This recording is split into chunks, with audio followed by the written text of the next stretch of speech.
Hello! Today we're going to create some neat digital imagery using some creative photography and some free apps, all done on a phone and an iPad.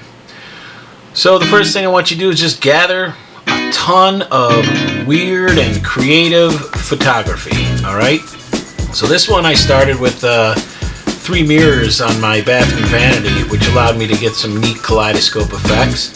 Then I just walked around throughout my house, found some different things to play around with. This one was a glass pitcher that kind of gave this rippled effect. This time I took some colored glass, put it under a light, shot photos through bottles. Here we're playing around with a little bit of a sculpture and taking some photos under a box using a flashlight to get some different effects. Also, don't forget to use the editing tools within the photography app on your phone. There's all kinds of things you can do. What I was just doing there was touching the screen and changing the point of focus and also exposure just by telling the phone what area you want to focus on. Here's some photos shot through a cardboard tube. This one was a ping pong ball with a flashlight held behind it. Here was a neat dish with some sparkles.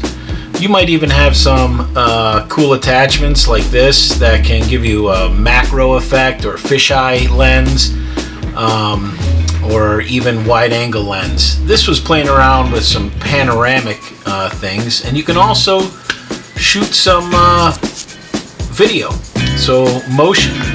What we're doing right here is this was filmed and then reversed. Okay, so this does take a little bit of thinking and planning, but really cool effects. Like, I'd love if I could clean up my kids' toys like that.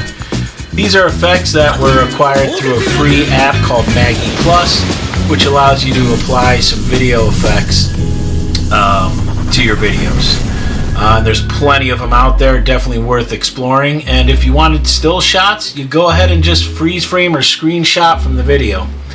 Some of these images you're seeing are where some of these original photographs were manipulated using a one-button click apps. Okay, so at this point I've got a nice collection, almost 60 different pictures to use. I'm going to play around with those a little bit with the photography editing tools, and now I'm going to bring it into Sketchbook, a free drawing app, which is going to allow me to cut some things out and be able to do even a little bit more with some of the photos that I've created. So what I've decided here is to use the photograph where I put a light behind a ping pong ball, and I brought this into Sketchbook, as well as a picture that I took a while ago of the moon.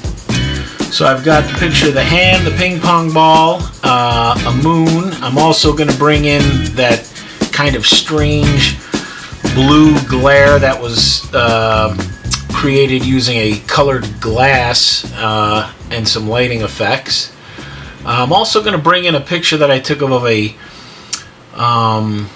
bowl that had a lot of sparkles or silver shiny parts to it. And what I did with that before I brought it in was I zoomed in on a section of that photograph and then darkened it to the point that you only are able to see the small reflective glares off the shiny part, which right now I'm thinking I can use for a night sky or a starry sky. So really at this point I'm just cutting things out, playing around, moving them around the canvas, allowing myself to,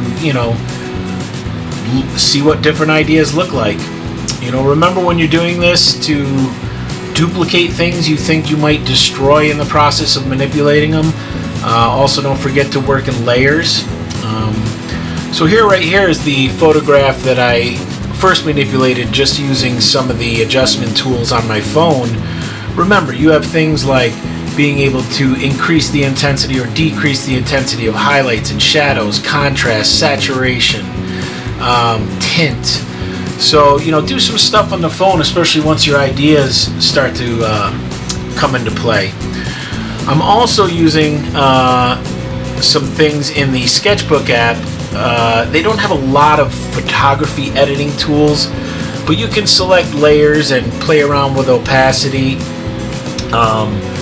and color balance and brightness. So once things start to come together, or you're putting things together, you can bring them a little bit closer. So at this point, I like what I'm getting here. And what I'm going to do here is actually start to play around with that original image of the hand and the ping pong ball to get some of the most warmer tones mixed in with the cooler tones. At this point now, I put some transparency on the stars, or that textured layer there, and I'm erasing around the hand.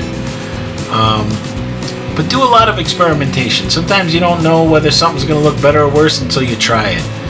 So go ahead and keep trying to use all those tools, layer things differently, bring things in and out of your pictures. So at this point, I think I'm pretty happy with some of the things I've done, and I'm about to finalize this image. When you're all done, don't forget to export or share this into your photos. As a JPEG is best for this particular project.